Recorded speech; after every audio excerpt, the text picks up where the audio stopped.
Diana was the very essence of compassion, of duty, of style, of beauty.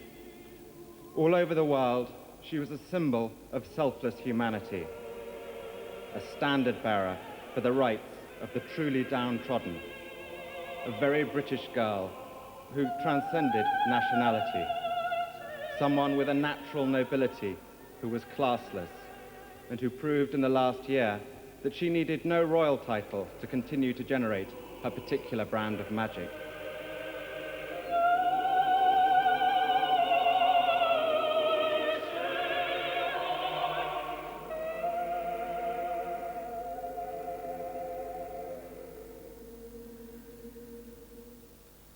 She was impetuous. She lived for now.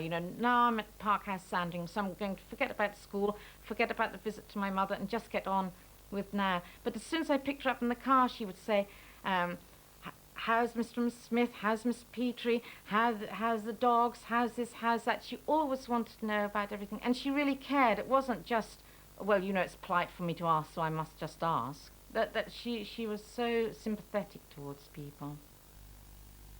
She was really a very straightforward, very easy child, uncomplicated child to cope with. She took each day very much as it came. She felt somewhat apart because her parents were divorced, but it was more, oh, my parents are divorced, not, oh, poor me, at all. And she followed this on by announcing that the one thing she was absolutely sure of was that she was never going to get married unless she was absolutely positively in love, because otherwise it just led to divorce, and she was never going to divorce.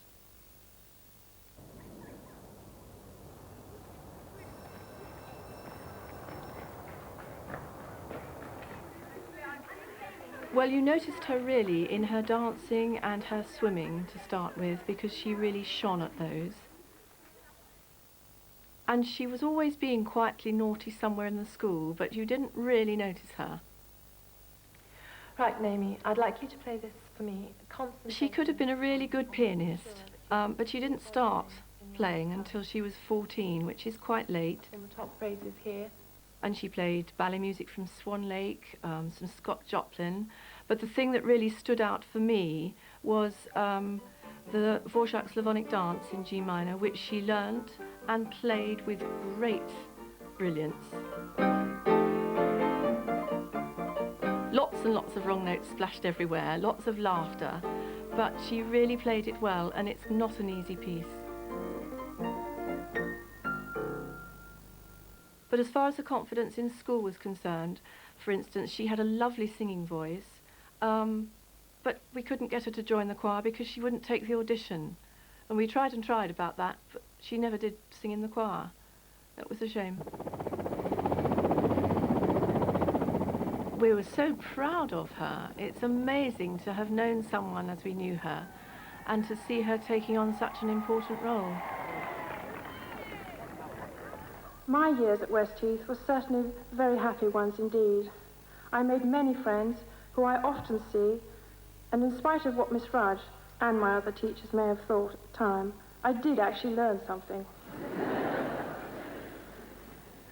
Though you would never have known by my O-level results. Just before she left school, I had a baby, Dominic, and the first day of that term, she was on the doorstep with a great big cuddly toy for him, and from that day on she was my babysitter. She was instinctive. She knew exactly what to do with him, how to hold him, how to treat him. I trusted her absolutely because whatever happened, she'd know what to do. I felt she would probably work with young children. When she started at the nursery school, I felt she'd really found her niche there. She's a natural. I wanted to teach children, and they said, why not come along? So I first started off doing afternoons, and then I took over the mornings and did whole days. But I only worked 3 days a week at kindergarten, and the other 2 I looked after American baby boy.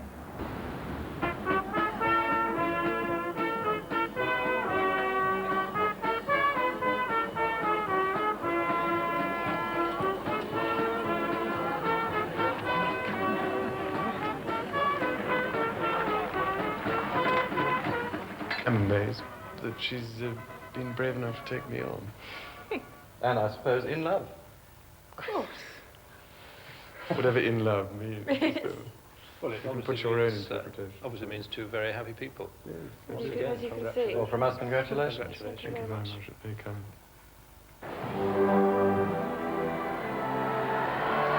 Queen's carriage procession is now moving off. When I arrived, she was in her bedroom in her dressing gown. We were sort of ready to go, as it were. And she had the television on, and she was watching it. So we sat and watched it for a few minutes, and I remember she said to me, "I can't believe all this fuss for somebody getting married." It was the most amazing experience actually being there in Clarence House on the day and watching the television. And for Diana, she was also watching the TV. It was a real laugh, So actually. can you imagine? It was actually very surreal. We were sitting where, you know, down at the hair She and was colours. singing, wasn't she? Makeup was being done. It was like a big fashion shoot in a way. Do you know what I mean? And we'll see that wedding dress, which has been kept such a wonderful secret. There we are.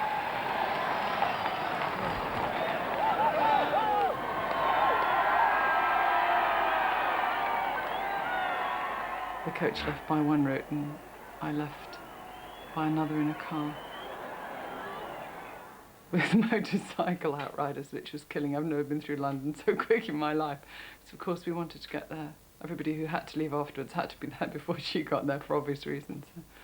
A car came up to get Elizabeth and I. We jumped in, and we thought it was quite fun. With a police we had a escort, police isn't it? escort, and then we raced the other way and went flying down, going through all the red lights, and it was great. And we were then whizzed into the side entrance of St Paul's. Then suddenly, all the royal family lined up, the Queen and all of them. I thought, oh God, this is it. This is it.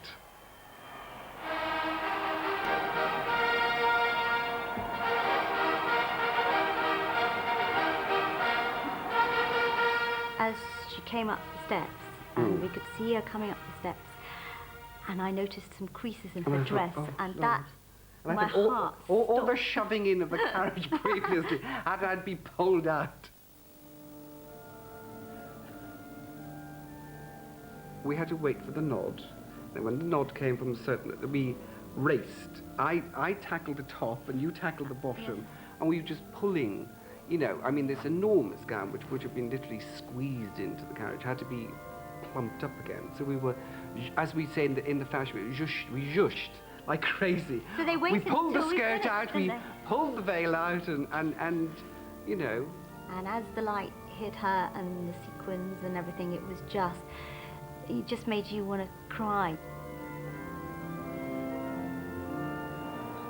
There's the star of the show, or the two stars of the show, Kathy Cameron and little Clemmy Hambro, these charming bridesmaids.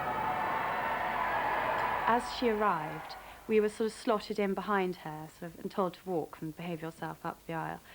And I just remember on the way up, just concentrating so hard, staring down at my feet, trying not to tread on this enormous train that was stretching out before me.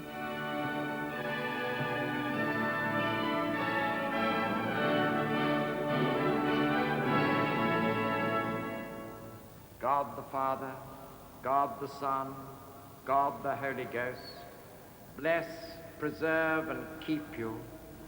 The Lord mercifully, with his favour, look upon you. She came into the vestry. In fact, I think she was already in there, and came over to me, and I sort of snipped the veil off, and I wanted to sort of give her some face powder and stuff, because she was pretty warm by then, and it had been quite a long morning.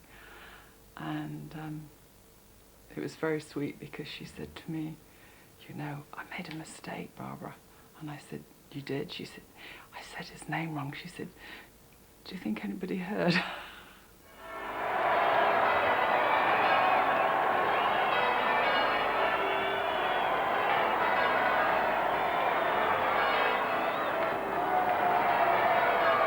There was lots of cheering, lots of noise. And the girl next to me I remember it had lots of coloured confetti falling on her skirt, and I was very upset that I didn't get any of that, so I stuck my head out of the window and just seeing thousands of people going as the carriage went past.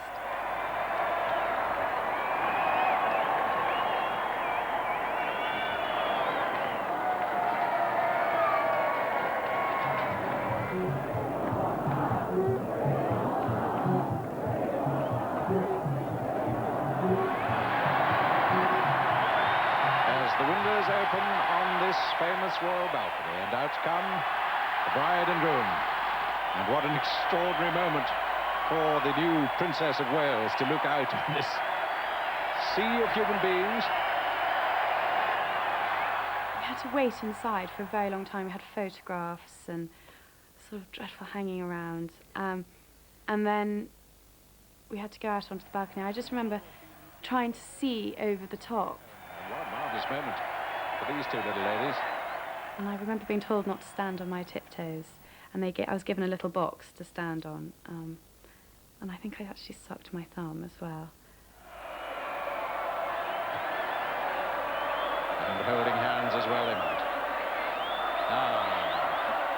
She coped with the length of the day brilliantly. It was a long day. I mean, if you think 6:15 in the morning till whenever she went away in the evening. She was pretty tired, but terrific stalwart. I mean, she had tremendous energy. I can't imagine many people being able to go through a day like that with all the stresses attached to it and still sort of come up smiling and looking completely fabulous. Bride and groom waving. They turned to go in. I got a phone call, and it was way after 10, and she was on the phone. And I said, "Why are you ringing so late? You must be absolutely exhausted." And she said, "I just wanted to thank you for today." And she actually rang everybody who'd helped her out.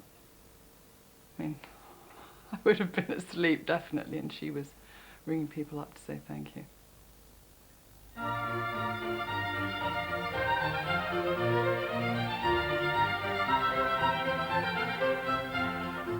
When I arrived, it was very touching. In fact, at that stage, she and the Prince were up at Balmoral. It was still, you know, having their post-honeymoon or extended honeymoon or whatever. She sent me a note just saying, "Welcome to the team, we'll learn together." And I think we really did learn together in Wales.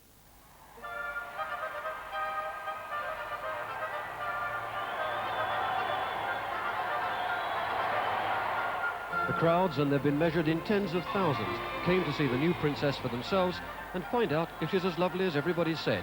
Very few went away disappointed. I think it was overwhelming to us all, was the reaction of the crowds that were lining all the streets. They wanted to talk, touch, shake hands with either the prince or princess.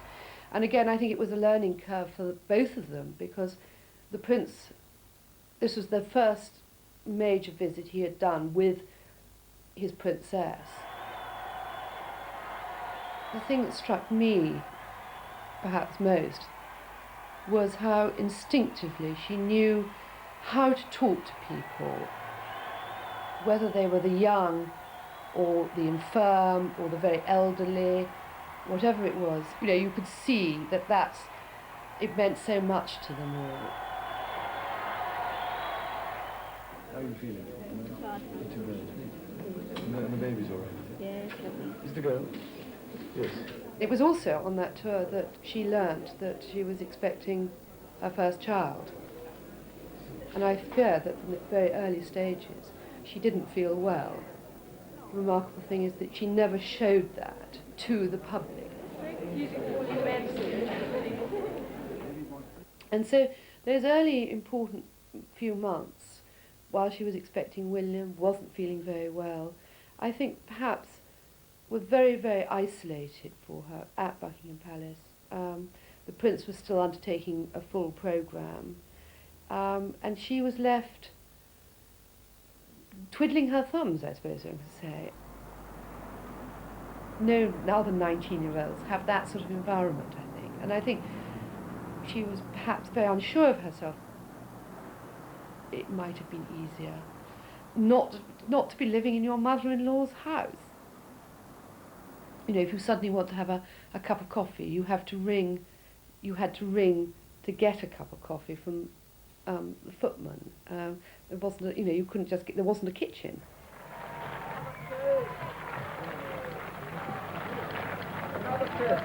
Right.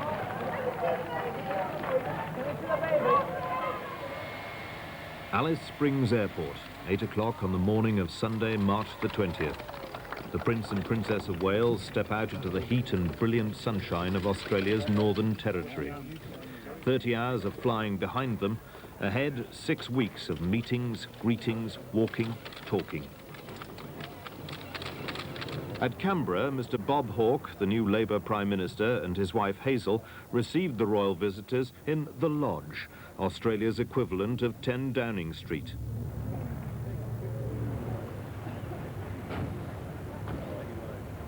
Well, the things that struck you about her were her youth. I mean, she was a very young lady, and her beauty, and her vivacity, her joy in life. And another feature which I liked very much was her scepticism about pomp and ceremony. Good morning, Princess Diane, Prince Charles. Does Prince William have a... It was obviously a steep learning curve, and I thought she did it well. I mean, as I say, she had this scepticism about pomp and ceremony. I was inclined to have a little bit of a laugh about it, which I enjoyed. But she nevertheless was responsible. She knew her duties, and I thought she handled well. I thought it was going to be a tough job for her because she was so young. But let me say that as I saw her in later years, it was quite clear that she'd acquired a maturity. Welcome to Australia. We love you.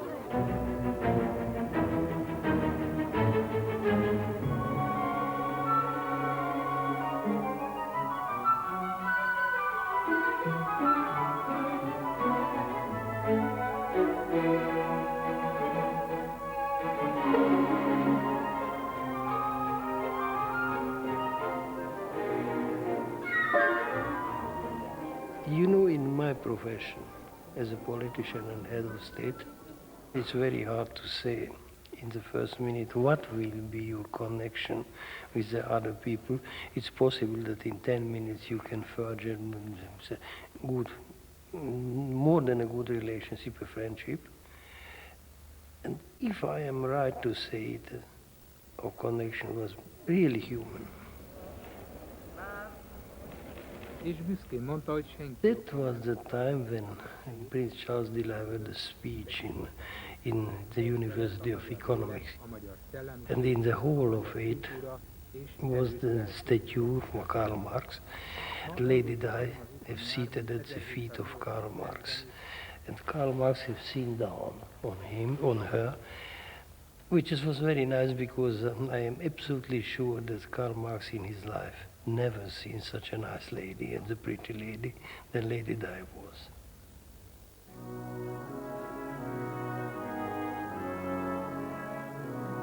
Our profession, being head of state, it's very far from being free.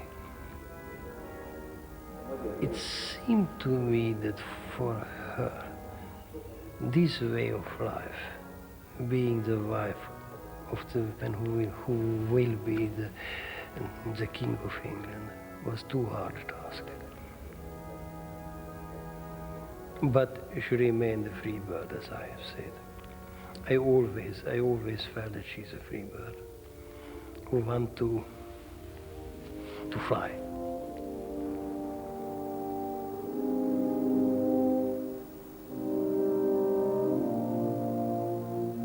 Both the Prince and Princess were surprised by the very much the attention the press paid, particularly to her. And I think this was the beginning of perhaps the Prince's frustration. Ladies and gentlemen, the last time I was here was 2 years ago, in 1981, shortly before we were married. And at that time, everybody was saying, good luck, and I hope everything goes well, and how lucky you are to be engaged to such a lovely lady. And my goodness, I was lucky enough to marry her. And we had many, many messages.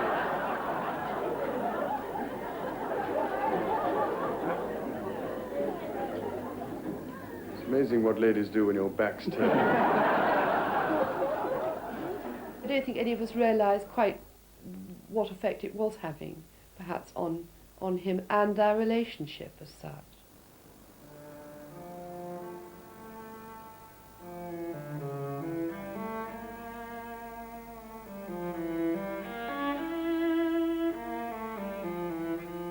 She posed at the same marble bench where, 6 months before their marriage, Prince Charles had also sat alone. He said to have commented then that next time he'd bring his wife. But today that wasn't possible. He was meeting business leaders in Delhi while she flew to Agra and the Taj.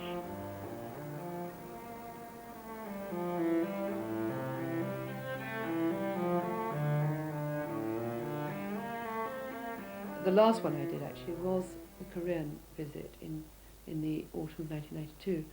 And because I hadn't been with her very much before that, I noticed, I hadn't been around either of them, I noticed a distinct difference in their attitudes to the visit, to their roles within the visit. And I think it was particularly noticeable that, from my point of view, that he, in the past, he had always just been easygoing, and whatever happened, he just let it ride. And I think I was particularly aware that he really wasn't trying at all. Neither of them were trying to bridge the gap.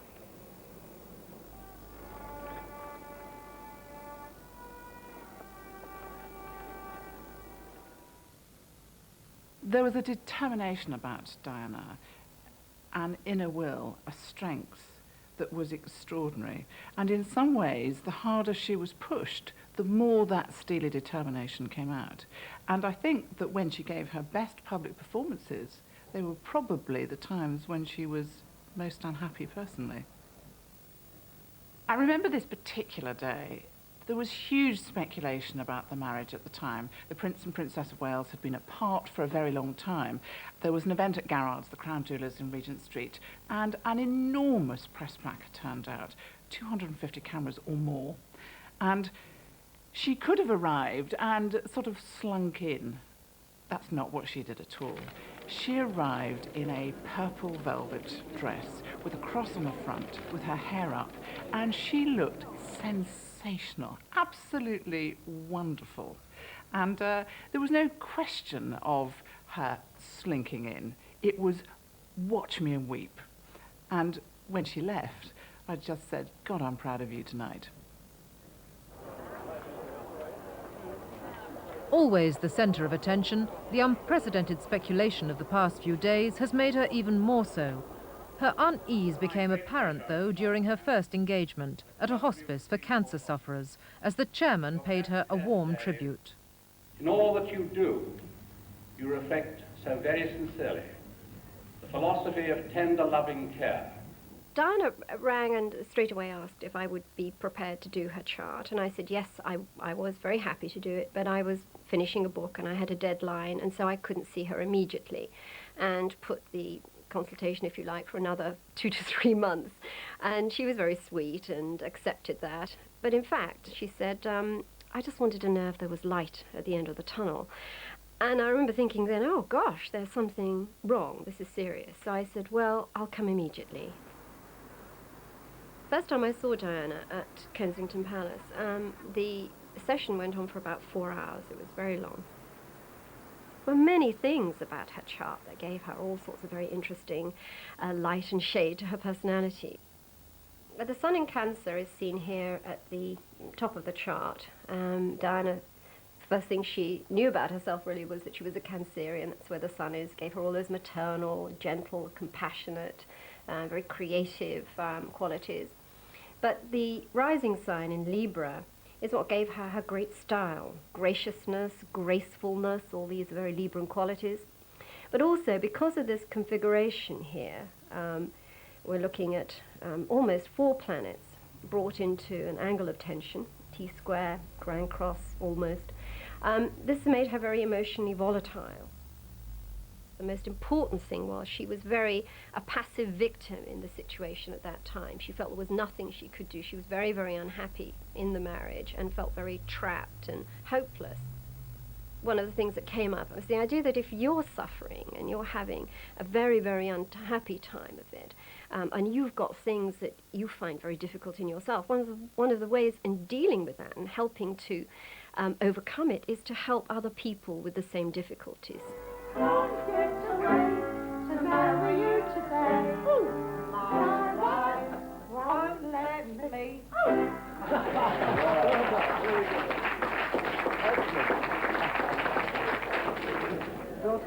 Can you cheat? Can you cheat in this? No, we don't. If I believe that, I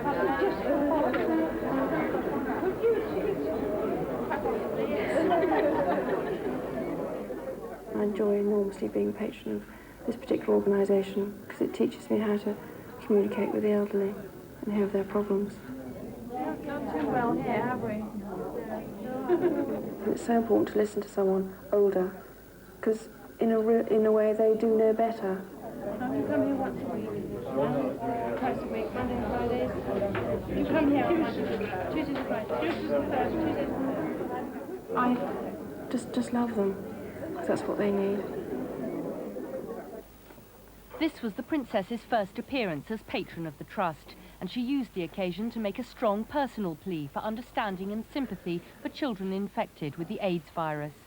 HIV does not make people dangerous to know, so you can shake their hands and give them a hug. We cannot afford to think of HIV and AIDS as someone else's problem and put it at the back of our minds. When Diana came in 1987, there was tremendous media interest, incredible public interest in this event. So I think that got to her, and I think she was nervous, but it was very interesting. I mean, once we started the visit, once she started to talk to patients, that nervousness seemed to go. The palace were concerned about the media interest, and they did raise an issue with us about whether she should wear gloves or not, because there was a concern about HIV being contagious. I mean, I think that we managed to lay that to rest very quickly.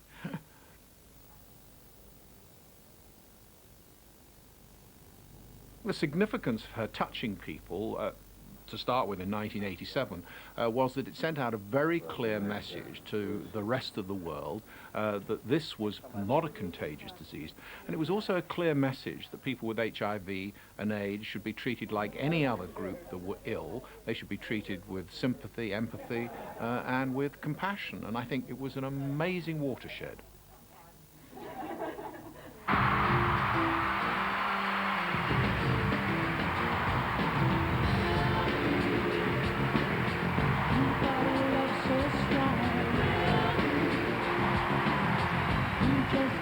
I'd like to thank the lady who made this evening possible, Her Royal Highness Princess of Wales. I think she did enjoy the glamour, yes. If we did a sort of glitzy gala, of course she'd love that. She'd be energised by it. But if we went into a front room council tenement flat in Edinburgh, she'd behave in exactly the same way. She'd put people at ease, she'd be relaxed. So whether the event was small, whether it was large, she was involved in it. I think to some extent she needed the cause. She needed the cause because she needed to mature, she needed to have a public role, and we needed her because, frankly, HIV and AIDS were areas that the public really felt very antipathetic towards, and she really raised the profile of the whole area.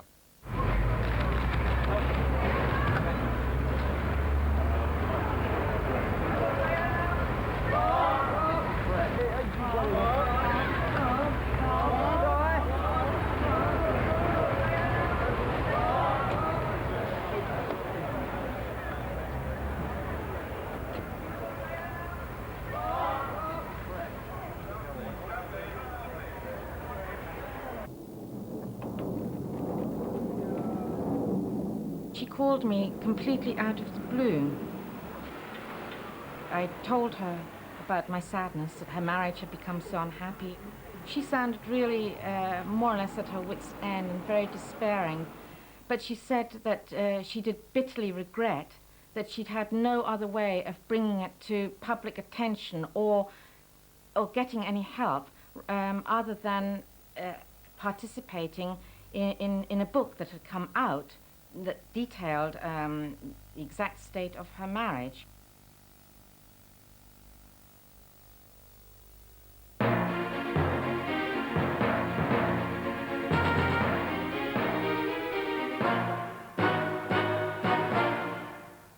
Do you think Mrs. Parker Bowles was a factor in the breakdown of your marriage?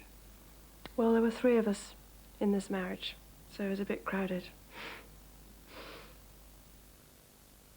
Another book that was published recently concerned a Mr. James Hewitt. Did your relationship go beyond a close friendship? Yes, it did. Yes. Were you unfaithful? Yes, I adored him. Yes, I was in love with him. Do you think you'll ever be Queen? No, I don't. No. Why do you think that? I'd like to be a queen of people's hearts, in people's hearts. But I don't see myself being queen of this country. The moment of divorce was a desperately, desperately sad one for her. I think that it wasn't something that she wanted, and I think the moment that the divorce came through, which as I recall was in August, was probably the saddest moment of her life. And I remember saying to her at the time that it wasn't the end, it was the beginning. The last few months I was dressing her, there was certainly this new confidence coming through her. Probably my favourite dress that I made for the princess was the little blue one that she wore at the National Ballet. It kind of said everything about the princess at that time. She was feeling great, she had this great tan, she'd just come back from holiday. She was looking fantastic, had a very short skirt which showed those great legs. You know, just even the way that she walked, she wasn't holding her head down anymore. She was walking upright, and there was just this newly found confidence in her.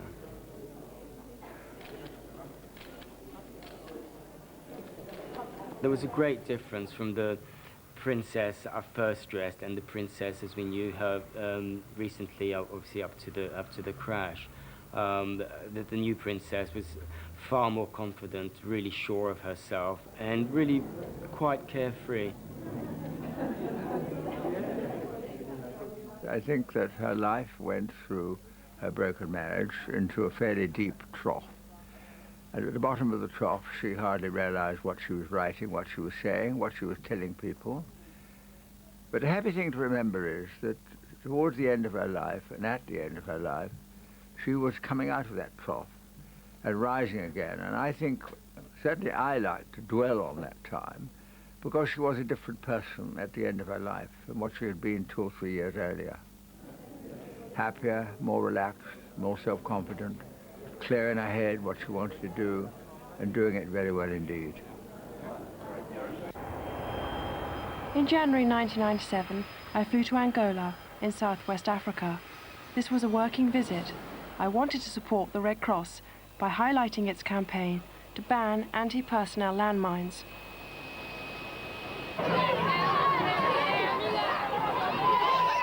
First of all, that she needed to learn a lot about landmines. And she travelled as a Red Cross volunteer, not as the patron of the campaign, not as a member of the royal family, but as a British Red Cross person, travelling with me. When you travel abroad, you've never managed to get to these sort of places? Actually, I feel more comfortable doing this end of the market than the other end. She even travelled in our vehicles. She dressed like a delegate. She didn't want to be treated in any other way than as though she were working for the British Red Cross. Otherwise, she would never have got to see as much as she did. On my way from the airport, I began to see the effects of 30 years of conflict on this country. I'd read the statistics that Angola has the highest percentage of amputees anywhere in the world, that 1 person in every 330 has lost a limb, most of them through landmine explosions. But that hadn't prepared me for the reality. I've never seen scenes like it before. I've never been in this environment, but it's very humbling.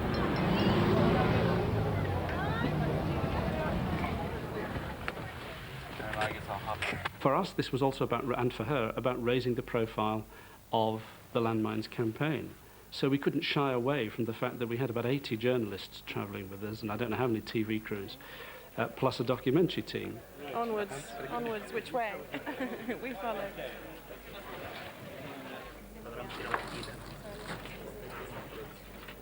The next patient I met was Sandra de Chica.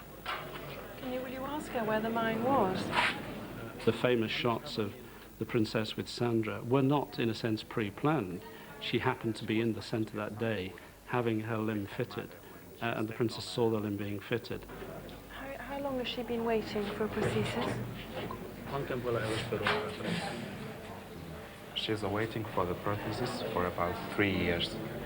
They got on extremely well, and Sandra was very happy to have a photograph taken outside with the princess, and I think Sandra is still staggered when we told her earlier this year that her photograph had been shown all over the world. I don't think she really believed it. I think the princess was well aware of what her job was. She was a real professional, and her job was to raise the profile, but also to learn quite a lot for herself.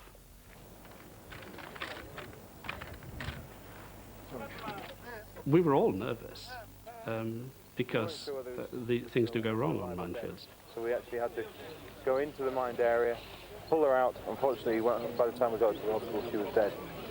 She was about 5. What you saw was a track that had been cleared with live mines both sides. Oh, we were right in the middle of a minefield, no question. What we're going to do now is place a charge here, and you will detonate a mine. You'll just press a button, it'll be a bang, and you'll have got rid of one of these things. Firing.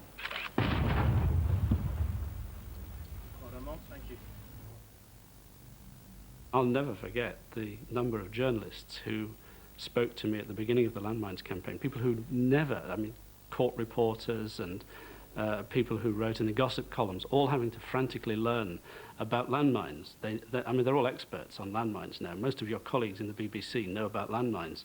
They would never have done that. They would have never have had to learn about those things if she hadn't have been involved. And she's left the world with an incredible legacy.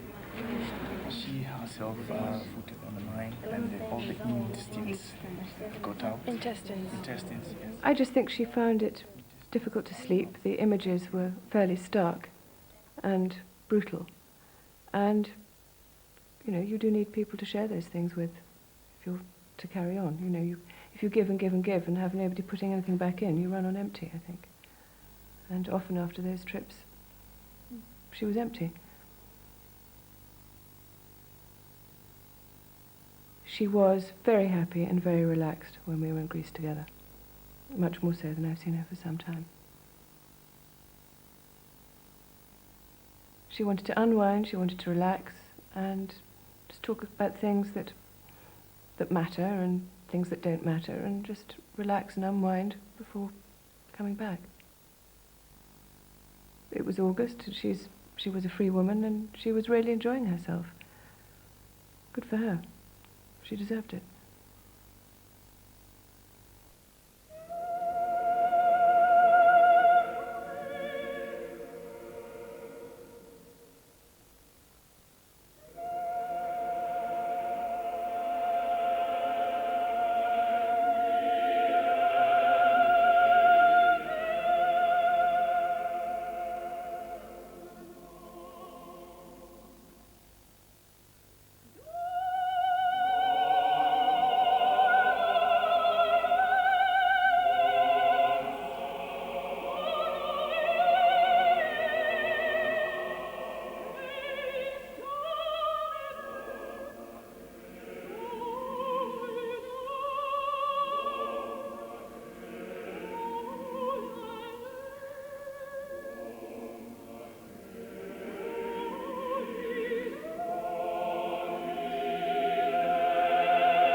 The overwhelming sense of grief that followed the death of Diana, Princess of Wales, was borne out by the extraordinary